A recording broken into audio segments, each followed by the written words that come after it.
Chicken masala ഉണ്ടാക്കാനായിട്ട് കഴുകി വൃത്തിയാക്കിയ ചിക്കനിലേക്ക് കാശ്മീരി ചില്ലി പൗഡർ, സാദാ മുളകുപൊടി, മഞ്ഞൾപ്പൊടി, മല്ലിപ്പൊടി, ചെറിയ ജീരകം പൊടിച്ചത്, ഗരം മസാല, ഇഞ്ചി വെളുത്തുള്ളി പേസ്റ്റ്, തൈര്, ഉപ്പ്, ബദാമും അണ്ടിപ്പരിപ്പും പൊടിച്ചത് ചേർത്ത് ആവശ്യത്തിന് ഉപ്പും ചേർത്ത് നന്നായിട്ട് കുഴച്ച് മാരിനേറ്റ് ചെയ്യാൻ വെക്കണം.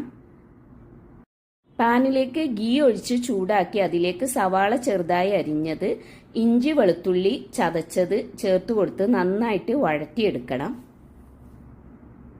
ഇതിലേക്ക് കാശ്മീരി ചില്ലി പൗഡർ, ഗരം മസാല പൊടി, ചെറിയ ജീരകം പൊടിച്ചത് ചേർത്ത് ചിക്കനും ചേർത്ത് അല്പം വെള്ളം ഒഴിച്ച് തിളപ്പിച്ച് വേവിച്ചെടുക്കാം. ഒരു ചെറുനാരങ്ങ നീര് പിഴിഞ്ഞത് ഒഴിച്ചു കൊടുക്കാം. ഉപ്പും ചേർത്ത് കൊടുക്കാം. വെന്ത് കഴിഞ്ഞതിന് ശേഷം ടൊമാറ്റോ കെച്ചപ്പും മല്ലിയിലയും ചേർത്ത് സെർവ് ചെയ്യാം. വീഡിയോ ഇഷ്ടമായെങ്കിൽ like, share and subscribe. Chicken masala ഉണ്ടാക്കാൻ